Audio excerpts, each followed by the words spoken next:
En 1941, Disney est au sommet du monde. Blanche-Neige a révolutionné le cinéma.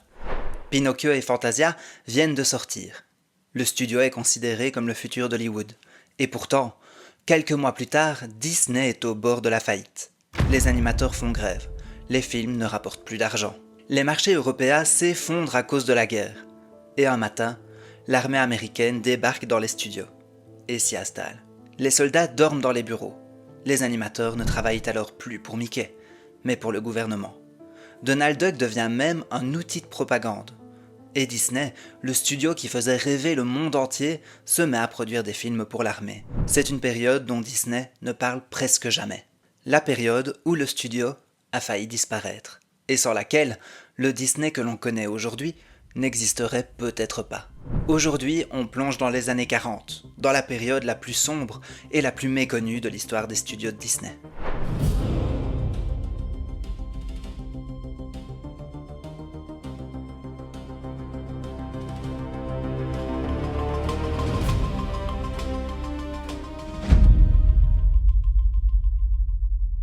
Revenons quelques années en arrière. Dans les années 30, Walt Disney devient un nom connu dans le monde entier. Blanche-Neige sort au cinéma et provoque une révolution.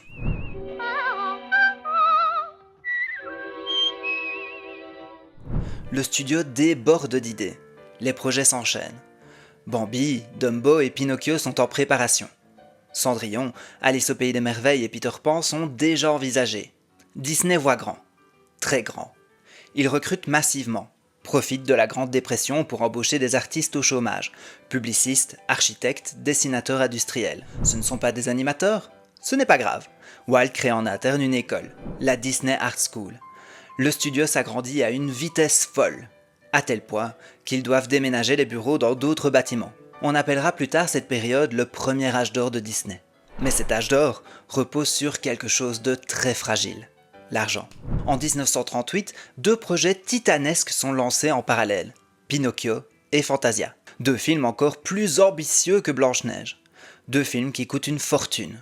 Fantasia veut réinventer le lien entre musique et image, proposer un opéra animé, et Pinocchio nécessite même, lui, la création d'un tout nouveau département pour concevoir des maquettes de personnages. Les ambitions de Walt sont sans limite. Le budget explose, mais c'est pas grave, l'avenir s'annonce brillant. Les deux films sortent alors en 1940, après des années de travail. Et c'est là que tout bascule.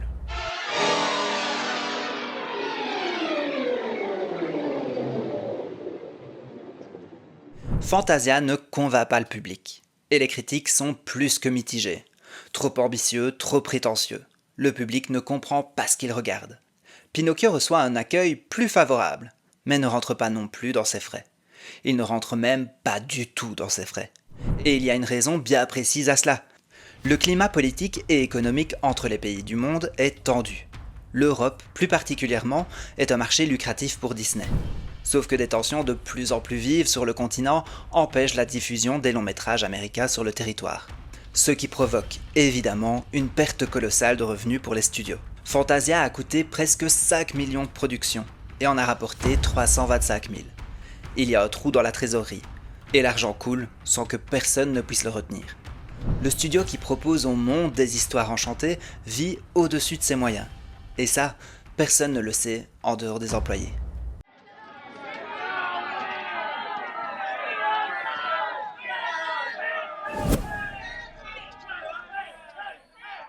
Les pertes financières colossales ont des conséquences dramatiques pour les studios, et plus précisément pour les jeunes animateurs.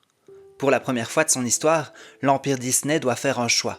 Se séparer d'une partie de son personnel ou alléger le navire, tant qu'il en est encore temps. Objectivement, le choix est vite fait. Avant ces années sombres, l'entreprise était dirigée par un Walt avenant, paternaliste, attentif à chacun. Mais avec l'explosion des effectifs, après Blanche-Neige, il ne peut plus connaître tout le monde. La petite famille d'Hyperion Avenue devient une entreprise. Et les employés deviennent des travailleurs. Des travailleurs de moins en moins bien payés. Les inégalités deviennent visibles. D'un côté, Walt contraint de réduire les budgets après les échecs de Pinocchio et Fantasia, de l'autre, des dessinateurs, intervallistes, coloristes, payés 12 $ par semaine. Quand certains chefs animateurs gagnent 200 à 300 $. Les primes promises pendant Blanche-Neige disparaissent. Et pire encore, une liste de licenciements apparaît. Le dialogue se brise. Puis arrive l'événement qui va tout faire exploser. En mai 1941, Walt Disney licencie l'animateur Art Babbitt pour ses activités syndicales. Le studio est l'un des seuls à Hollywood à refuser toute forme de syndicat. Pour Walt, avoir de telles activités, c'est une trahison. Pour les employés, c'est la goutte de trop. Près de 300 travailleurs posent alors leurs crayons et leurs couleurs et décident d'entrer en grève.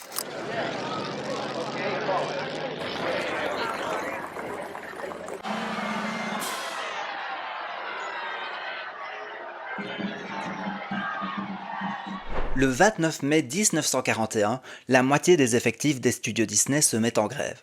Des piquets se forment devant les studios. Sur les pancartes, on peut lire « Blanche-Neige et les 700 nains »,« Un génie contre 1200 Kobe ». Certains animateurs, mal à l'aise, se mettent en arrêt maladie. La production ralentit, puis s'arrête complètement. Walt vit cela comme une trahison personnelle. Accablé par les problèmes financiers, il refuse d'affronter la situation. Il part en Amérique du Sud pour une mission diplomatique, laissant Roy, son frère, gérer la crise. Il faudra 5 semaines, un médiateur et l'absence de Walt pour mettre fin à cette grève. Un syndicat est finalement accepté, mais les conséquences sont terribles. Seuls 2/3 des grévistes sont réembauchés, et près de 100 employés n'ayant pas participé à la grève sont licenciés. Quelque chose vient de se briser dans les studios Disney. Les employés rebaptisent les studios de Mouse Factory. Le symbole est violent. La famille Disney vient de devenir une usine. Le 29 juillet 1941, les accords sont signés. Mais cette date marque surtout la fin de l'âge d'or de Disney. Et au moment même où le studio tente de se relever, le monde entier bascule dans la Seconde Guerre mondiale.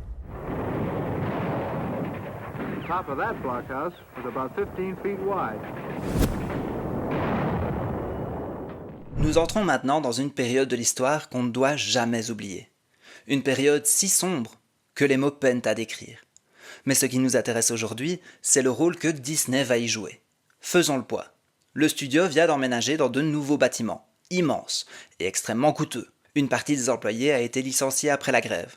Une autre partie est réquisitionnée pour partir combattre au front. Et surtout, les États-Unis sont désormais en guerre. Contre le Japon, contre ce qu'on appelle les forces de l'Axe, composées entre autres de l'Allemagne, l'Italie ou encore de la Hongrie. Les marchés européens et asiatiques sont totalement fermés. Les pertes financières deviennent catastrophiques. Dans ce contexte, Disney tente malgré tout de terminer Dumbo. Mais cette fois, avec des budgets minuscules. On oublie les techniques innovantes, on va à l'essentiel. On abandonne la gouache et la peinture à l'huile. On revient à l'aquarelle. Dumbo devient le film le plus court jamais produit par le studio. Malgré ça, il rencontre un vrai succès aux États-Unis. Mais un seul marché ne peut pas sauver Disney.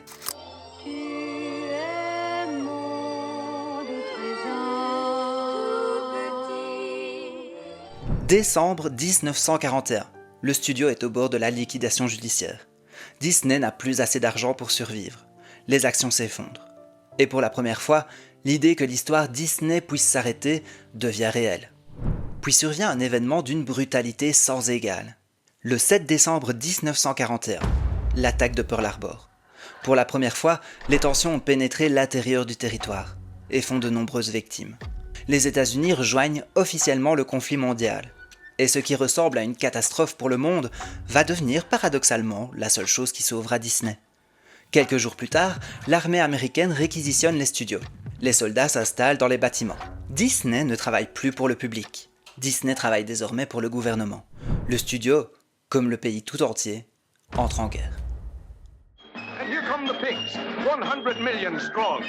Just think of it. 2 pigs for every person in Great Britain and Ireland combined. Le lendemain de l'attaque de Pearl Harbor, Walt reçoit un appel. Le manager du studio lui annonce que l'armée va investir les locaux, qu'il soit d'accord ou non. Le jour suivant, les troupes armées arrivent. Des camions militaires envahissent le parking. À l'intérieur de ces camions, près de 3 millions de munitions. La moitié des bâtiments sont transformés en casernes. Près de 500 soldats de la DCA s'installent dans les studios pour 3 mois. Le lieu où naissait la magie devient une forteresse militaire. Une base stratégique. Le plateau de tournage devient un garage pour véhicules militaires et canons anti-aériens. Des sacs de couchage sont posés à même le sol. Des cuisines improvisées apparaissent dans les bureaux. Et pendant ce temps, les animateurs continuent de dessiner. assis à leur table pendant que les soldats dorment à côté d'eux. Mais leur rôle ne va pas s'arrêter là, car investir les bureaux Disney, ce n'est pas anodin, c'est stratégique. Le studio de Burbank se situe juste à côté des usines de défense de la Lockheed Aircraft Corporation, l'un des piliers de l'armée de l'air américaine. Les artistes Disney, ainsi que ceux des studios voisins, sont réquisitionnés par le colonel John F. Homer. Leur mission, camoufler l'usine Lockheed. Mission qui deviendra plus tard connue sous le nom de l'illusion Homer. Les parkings sont repeints en vert pour imiter des champs. L'usine est recouverte de filets, de toiles pâtes, de faux arbres. Des arbres dont les feuilles sont faites de plumes de poulet pâtes. Autour du site, on construit de faux bungalows. Et pour rendre l'illusion parfaite, on demande même aux employés d'aller étendre leur linge dehors. Vue du ciel, l'usine disparaît. Elle devient une banlieue agricole ordinaire. L'illusion est saisissante. Mais ce n'est que le début. Le 8 décembre 1941, à 18h, Walt reçoit un appel de la marine américaine. On lui demande de produire 20 films de formation pour apprendre aux soldats à reconnaître les avions et navires ennemis. Walt accepte, pour un prix dérisoire. Ses équipes s'engagent à produire 3 fois le volume habituel en seulement 6 mois. Ces films, appelés la série WFT pour ailes, moteur, fuselage, empennage, deviennent un outil militaire essentiel. As seen from the side, the fuselage is fairly thick from the nose to the after edge of the wing, at which point it narrows abruptly. Peu à peu, les studios Disney obtiennent la classification top secret. Des zones à accès restreint apparaissent, des badges spéciaux, des gardes armés. L'animation, qui servait à faire rêver, devient un outil de guerre. Die Meerbefatten und Blitten, an der Saarbraten in die Stickenhauser und Steven das Hucken. Le studio de Mickey est désormais une base militaire. Walt parvient même à obtenir des exemptions de service pour certains de ses employés. Leur travail confidentiel est jugé plus utile ici que sur le front. Certains artistes deviennent de véritables dessinateurs de guerre. Ils se rendent dans les hôpitaux pour croquer les soldats blessés au fusain. D'autres restent au studio pour travailler sur les films de formation. Un travail extrêmement précis, technique, qui nécessite de comprendre les armes, les machines, les équipements militaires dans les moindres détails. Des équipes partent même dans les camps du sud de la Californie pour monter des spectacles et divertir les troupes. Et pendant ce temps, la pression est constante. L'armée de l'air veut ses films en priorité. La marine exige les siens en urgence. L'armée de terre fait de même. Le studio tourne à plein régime. C'est une période extrêmement stressante, mais aussi extrêmement formatrice. Les artistes doivent apprendre à représenter clairement des concepts complexes. Dessiner des pièces mécaniques, des outils, des machines. Et cette rigueur technique va profondément améliorer leur niveau pour les longs métrages qui viendront après la guerre. Walt accepte tous les projets, sans faire de profit. Il facture uniquement le coût réel de production. Parfois, il doit donner un devis en quelques minutes au téléphone. Et si le coût final dépasse, tant pis, c'est perdu. On ne facture pas 2 fois l'armée. Mais Disney ne se contente pas de former des soldats. Il doit aussi parler aux civils, les informer, les rassurer et surtout, les mobiliser. Spend, save, spend, save, spend, save, spend, save, spend, save, spend, spend, spend, spend, save. C'est ainsi qu'en 1942 sort The New Spirit, suivi par The Spirit of 43, 2 courts-métrages produits pour le Trésor américain. Objectif, convaincre les Américains de payer leurs impôts pour financer la guerre. Dans le premier, Donald explique comment remplir le formulaire 1040 de l'impôt sur revenu. Dans le second, il est accompagné d'un personnage qui préfigure déjà Picsou. Le message est simple, payer ses impôts, c'est soutenir l'armée. Et peu à peu, Donald Duck devient l'une des figures centrales de la propagande produite par Disney.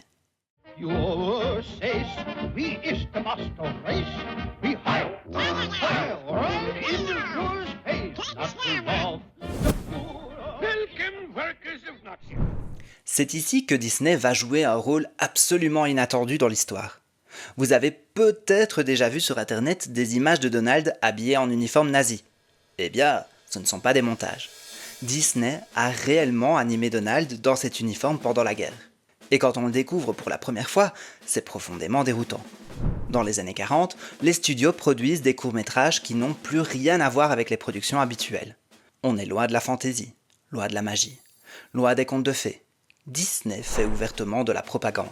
Pas subtile, pas cachée, de la propagande assumée. Il y en a des dizaines, mais 3 films en particulier vont marquer cette période.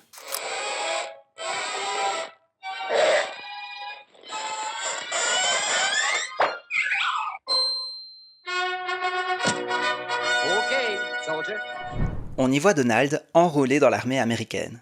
Il passe la visite médicale, il reçoit son uniforme, il découvre la hiérarchie militaire. Et ce qui est fascinant, c'est le timing. Le film sort alors que les États-Unis viennent à peine d'entrer en guerre. Le public n'a encore aucune idée de ce qu'est réellement la vie d'un soldat. Et il va le découvrir à travers Donald Duck. Le ton du film est d'ailleurs influencé par Karl Barks, l'un des scénaristes profondément pacifistes. On y voit le contraste entre les affiches de recrutement glamour et la réalité beaucoup plus rude, beaucoup plus absurde. C'est drôle, mais c'est aussi très lucide. La vie militaire, ce n'est pas des strass et des paillettes. Et il faut s'y préparer. Is this not wonderful? Is not our Führer glorious? Le visage du Führer, c'est le plus connu, le plus frontal, mais aussi le seul film de Donald à avoir reçu un Oscar. Ici, on est dans une satire totale du régime nazi. Le film débute avec une fanfare grotesque, composée des dirigeants de l'Axe, les ennemis. Le décor est saturé de symboles. Donald vit dans un cauchemar où il est un citoyen allemand. Réveillé à 4 heures du matin, nourri avec des rations immangeables, contraint de travailler 48 heures d'affilée, à visser des obus, en faisant le salut nazi toutes les 30 secondes. C'est oppressant, excessif, volontairement absurde. Puis tout s'arrête. Donald se réveille, dans sa chambre, aux États-Unis, et serre une statuette de la Statue de la Liberté en pleurant de soulagement. Le message est d'une clarté absolue. And the brave, handsome knight, you know who he is. Heil Hitler! Heil Hitler! Heil! Et là, on change complètement de ton. Ce court-métrage est probablement l'un des plus dérangeants jamais produits par Disney. Il adapte le livre du pédagogue américain Gregor Zimmer, qui avait fui l'Allemagne peu avant la guerre. On suit Hans, un enfant allemand. On le voit grandir, être façonné, être éduqué. Non pas pour devenir un homme, mais pour devenir un soldat. Les dialogues sont en allemand, sans sous-titres. Le spectateur ne comprend que par la narration. Et c'est volontaire, on se sent perdu, comme l'enfant. Le film se termine sur une image glaçante. Les soldats marchent, et par fondu enchaîné, ces silhouettes deviennent dérangées de tombes. Ainsi s'achève l'éducation de Hans, son éducation à la mort. À ce moment-là, on ne reconnaît plus Disney. Ce ne sont plus des contes qui sont présentés à l'écran, c'est le mal absolu. Par ailleurs, Donald n'est pas le seul mobilisé. Dans un autre court-métrage, Minnie est représentée en femme au foyer, récupérant la graisse de cuisson pour fabriquer des munitions. Toute l'écurie Disney aide à la propagande. À cette période, près de 90% du travail des studios sert directement le gouvernement. Et c'est aussi là que l'image des personnages Disney commence à incarner fortement les valeurs américaines. Ce qu'on appelle aujourd'hui le côté très américain de Mickey prend racine ici. Mais la propagande Disney ne va pas seulement servir à faire la guerre. Elle va aussi servir à rapprocher les cultures. Et ça, c'est la prochaine étape.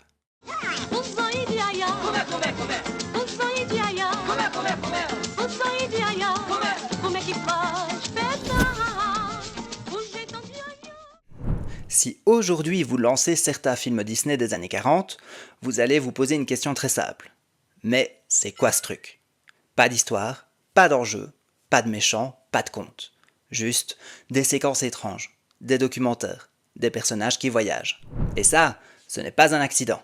C'est directement lié à la guerre. En 1941, en pleine grève des studios, Walt Disney quitte les États-Unis. Officiellement, pour un voyage culturel en Amérique du Sud. Officieusement, pour une mission diplomatique demandée par le gouvernement américain. Washington sait déjà que la guerre en Europe va finir par les rattraper, et certains pays d'Amérique latine entretiennent des liens étroits avec l'Allemagne. Les États-Unis doivent absolument éviter qu'ils basculent du mauvais côté, et ils ont une idée brillante, envoyer la personnalité américaine la plus aimée du continent, Walt Disney.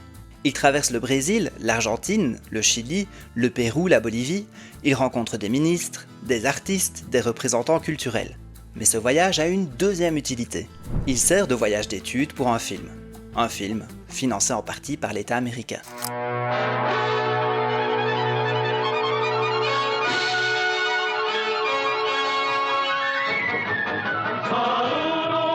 Saludos, Ce film est un ovni total.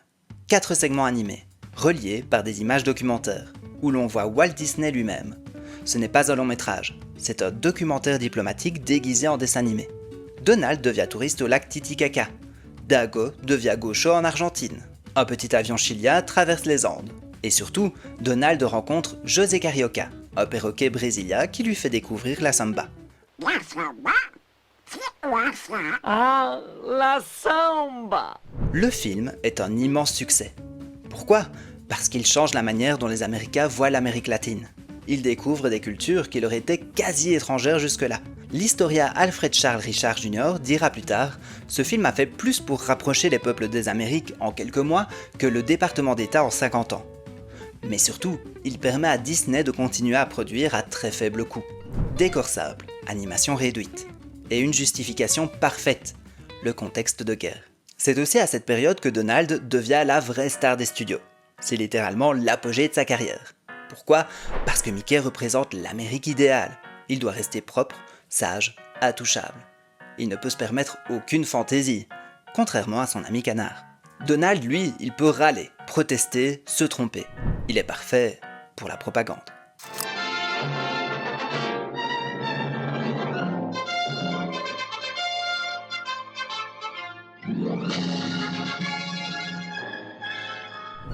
Deux ans plus tard, Disney pousse le concept encore plus loin. Ce film est un mélange hallucinant d'animation, prise de vue réelle, musique, folklore latino-américain. Donald reçoit des cadeaux d'Amérique latine. Chaque cadeau ouvre un segment. Il retrouve José Carioca. Il rencontre Panchito Pistoles, avec qui il forme les Trois Caballeros. Et le trio découvre le Brésil et le Mexique à travers la danse, la musique, la couleur. Le film est encore plus étrange que le précédent. Plus musical, plus expérimental, plus daté. Presque un fantasia à la sauce latino. La critique de l'époque lui reproche même des sous-entendus sexuels dans certaines scènes avec des actrices réelles. Mais peu importe. Le but est atteint. Renforcer les liens diplomatiques, ramener un peu d'argent, maintenir la marque Disney en vie pendant la guerre. Ces films ne sont pas des échecs. Ils sont incompris. Parce qu'aujourd'hui on les regarde sans leur contexte. Ce ne sont pas des films faits pour divertir, ce sont des outils de propagande, culturels et économiques, et ils permettent aux studios de survivre. La période des films à segments se terminera après la guerre, avec Make Mine Music, ou la boîte à musique en français. Cette fois, sans financement gouvernemental. Et celui-là n'est plus un film de guerre. C'est un film qui porte encore les cicatrices de la guerre. Mais ça, c'est une autre histoire.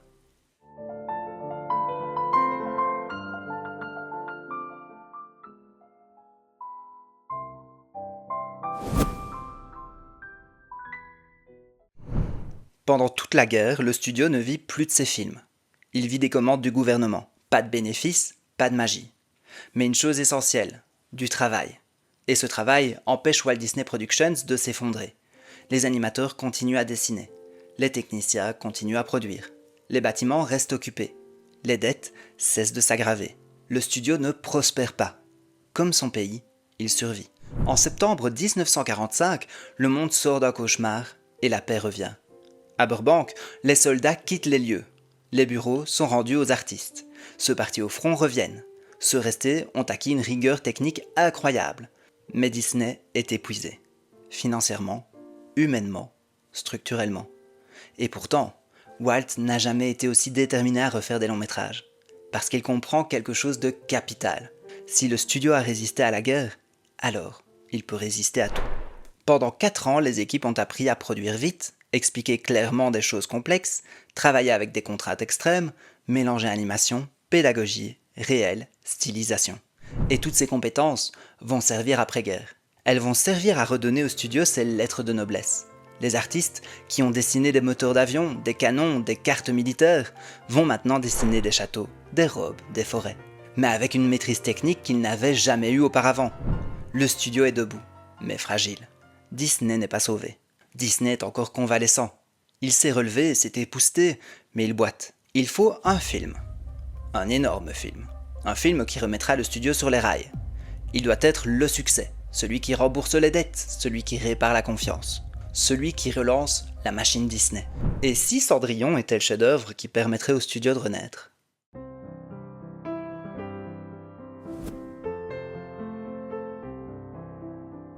Sans la guerre, Pinocchio et Fantasia auraient continué à creuser le déficit et le studio aurait probablement fermé en 1942. Mais grâce à la guerre, le studio reste ouvert, les artistes progressent et Disney tient assez longtemps pour produire Cendrillon. L'événement le plus sombre du XXe siècle est aussi ce qui a empêché la disparition de Disney. On dirait presque un conte de fées, mais le plus cruel de tous. Il y avait un avant et un après la guerre. Après 1945, Disney n'est plus le même studio. Plus prudent financièrement, plus structuré, plus efficace et surtout plus conscient de sa propre fragilité. Ce qui arrive ensuite, Cendrillon, Alice, Peter Pan, La Belle au bois dormant, c'est la Renaissance. Une Renaissance née dans les tranchées. Pendant des années, cette période est restée dans l'ombre de l'histoire Disney, comme si elle ne collait pas avec l'image du studio.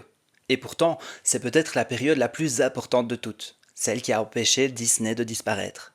Si cette vidéo t'a appris quelque chose que tu ne connaissais pas, alors n'hésite pas à la partager et la booster, parce que l'histoire mérite d'être racontée. On se retrouve très bientôt pour découvrir comment, après la guerre, un simple conte de fées va relancer tout un empire. On va parler de Cendrillon. Très bonne semaine les amis.